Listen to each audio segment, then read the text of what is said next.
गजाला जी लगता है कि संकेत भारत को देना पड़ेगा। सॉरी, क्वेश्चन दोबारा कीजिएगा। मुझे लगता है कि भारत को सख्ती से संकेत देना पड़ेगा, पाकिस्तान को भी और बांग्लादेश को भी।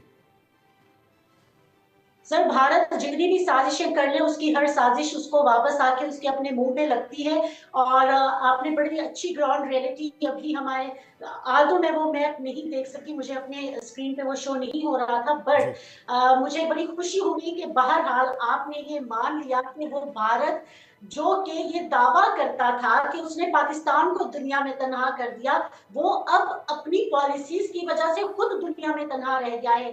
चीन आपका दुश्मन, आपका पड़ोसी मुल्क, आपकी पॉलिसीज की वजह से, आपकी साजिशों की वजह से आपके अगेंस्ट है।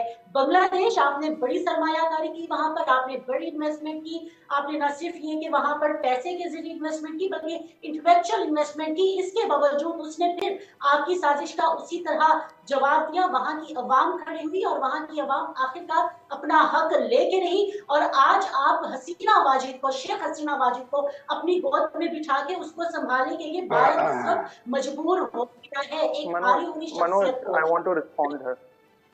Even I want to respond. अरे भाई, जवाब तो देना पड़ेगा इनको, ऐसे बोलो नहीं दिया जाएगा। जवाब दे दीजिए। मनोज, मैं अगर रिस्पॉन्ड कर दूं।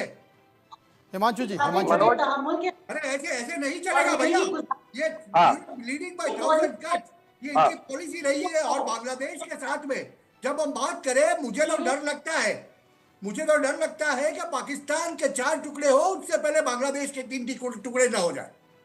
बिल्कुल देखिए, ये एक अंतरराष्ट्रीय साजिश ऐसी थी कि जहां पर बांग्लादेश को भारत का यूक्रेन बनाना था रक्षा की तरह, और वो साजिश में वो कामयाब तो हो गए, मगर अब मनोज जी जरा मुझे भी मौका दीजिएगा। मैं आपके पास आऊंगा संजीव जी। उनकी आर्मी कुछ नहीं कर सकती। 12 ड्रोन लाके भारत से लड़ने जाएंगे वो कैरो में जाके एक दूसरे को गले मिलेंगे, उससे जिहादी आ जाएंगे। ज्यादा से ज्यादा आप आतंकवादी घटनाओं को आकार दे सकते हो, आप में वो कुव्वत नहीं है, आप में वो ताकत नहीं है कि आप 2 हमले भी करके लेते और एक सर्जिकल स्ट्राइक अगर भारत की ताकत क्या है, भारत की ताकत क्या है, शिवाज साहब बता दीजिए, उसके बाद मैं संजीव जी के पास आऊंगा। शिवाज जी, देखो सच्चाई ये है कि अगर भारत के पास जो काबिलियत और क्षमता है, गजाला जी एक बार सुन लीजिए। देखो आप प्लीज सुने कि अगर हम अपनी डिस्प्ले कर देंगे बांग्लादेश को, तो बांग्लादेश को समझ नहीं आएगा हो क्या गया। उनको भूलना नहीं चाहिए 1971 में ये भारत की फौज थी, उन्होंने उसको आजादी दिलाई। 4000 से ज्यादा हमारे जवान शहीद हो गए। और उसकी काबिलियत और क्षमता क्या है बांग्लादेश की?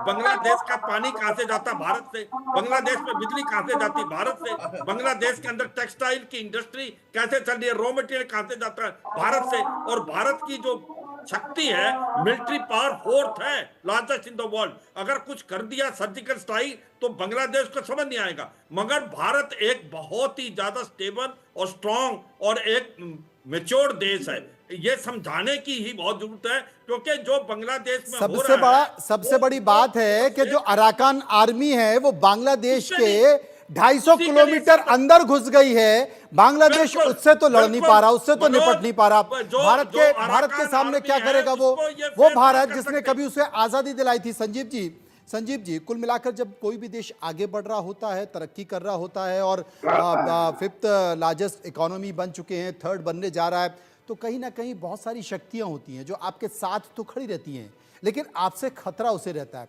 चाइना के बारे में दिखाई देता है कि वो आपसे डरता है, वो आर्थिक तौर पर उसको लगता है कि तमाम ऐसी बड़ी बड़ी कंपनियां जो चाइना छोड़कर भारत की तरफ रुख कर रही है, क्योंकि भारत में एक अच्छा वातावरण है।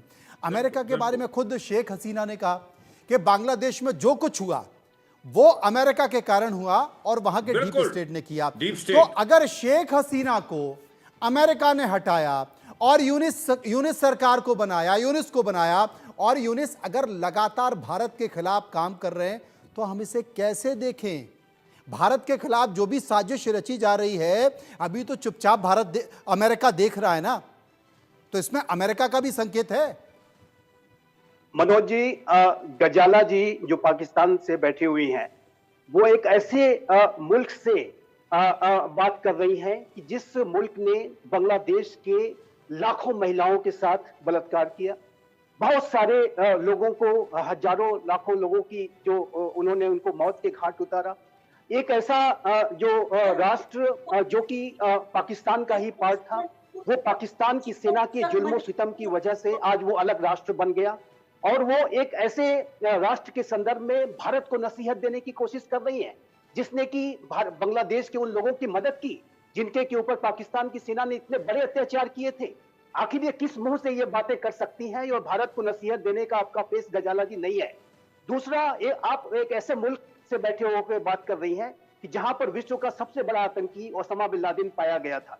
आज आपकी गलत नीतियों की वजह से पाकिस्तान 4 भागों में विभाजित होने की कगार पे है। क्या आप बांग्लादेश को उसी तरीके की स्थिति में बना देना चाहती हैं? अराकान आर्मी जिस तरीके से टेक्नाफ रीजन में पहुंच गई है और वो लगातार वो अपने पकड़ को बनाती जा रही है, वो वैसी ही स्थिति आप खड़ी कर रहे हैं वहां पे जैसा कि आप अपने देश में आपने खड़ी कर रखी। आपकी जो मंशा है वो जाहिर है कि उसी तरीके से बांग्लादेश को बना देने की है जिस तरीके के भस्मासुरों को आपने खड़ा कर रखा है। आपकी जो भस्मासुरी नीतियों की लेकिन संजीव साहब, फर्क नहीं पड़ता है ना। पाकिस्तान के लोग तो ये बोलते हैं कि साहब भारत की तमाम एजेंसियां पाकिस्तान में आतंकवादी हमले करा रही हैं, पाकिस्तान को डिस्टर्ब कर रहे हैं, आप पाकिस्तान के खिलाफ साजिश कर रहे हो। पाकिस्तान में कुछ भी हो जाए, इमरान खान जेल में चले जाए तो भी भारत का हाथ है, पाकिस्तान में ब्लास्ट हो जाए तो रॉ एजेंसी का हाथ है, वहां पर कोई आतंकवादी घटना हो जाए तो भारत का हाथ है। गजाला ये आरोप लगाती रहती है। गजाला जी, लोकतंत्र वहां पर है नहीं है। आप एक राजनेता को कई दिनों से अंदर ठूस के रखे थे। वहां पर आपके यहाँ चुनाव होता है और चुनाव में आपकी सेना वहां पर किस तरीके से वहां के परिणामों को बदल देती है, लोकतंत्र के परिणामों को बदल देती है, और आप आरोप लगाती हैं भारत के ऊपर, आप सवाल खड़ा करती हैं भारत के लोकतंत्र पर। गजाला जी, आपकी आवाज कम, हाँ, बीच बीच में कट जाती है, बताएं। हाँ, आपने कहा कि इल्जाम लगाते हैं, आरोप लगाते हैं। हमें कोई जरूरत नहीं है, हमारे पास तो जिंदा सबूत बैठा हुआ है कलभूषण जाधव। हमें क्या जरूरत है इल्जाम लगाने की? उस तरह से भी आपने अपना काम पूरा किया। अभी आपके एक पैनलिस्ट ने कहा कि पाकिस्तान के खुदा ना खास्ता 4 टुकड़े। आप यकीन करें, आपकी ऐसी कई नस्लें ये ख्वाब देखते हुए यहाँ से चली गई, इस दुनिया से सुधार गई कई नस्लें। ये भारत का ख्वाब है, ख्वाब ही रहेगा। अच्छा, बलूचिस्तान में क्या हो रहा है? बलूचिस्तान में क्या हो रहा है बताइए। आपके सर 20 कल ही 24 घंटे भी नहीं हुए, 24 घंटे भी नहीं हुए, पाकिस्तान में आतंकवादी घटना हुई कि नहीं हुई? वो क्या है? इमरान खान के साथ क्या हो रहा है, उनकी पार्टी के लोगों के साथ क्या हो रहा है, उनके कार्यकर्ताओं के साथ क्या हो रहा है, ये कौन कर रहा है? भारत कर रहा है। इमरान खान को अदालतों ने सजा दी है, वो हमारे मुल्क के साबिक वजीर आजम है, उन्हें अदालतों ने सजा दी है। और ये सबूत है कि पाकिस्तान कितना बड़ा जमहूरी, आईनी और कानून पर अमल करने वाला मुल्क है, जिसकी आपको असल तकलीफ है। अच्छा, हमें इसकी तकलीफ है सैयद जावेद साहब, हमें इसकी तकलीफ है, उन्हें नहीं है। चाहेगी निकाल देंगी, लेकिन कैनेडा में आप लोगों के साथ क्या हुआ? देखिए,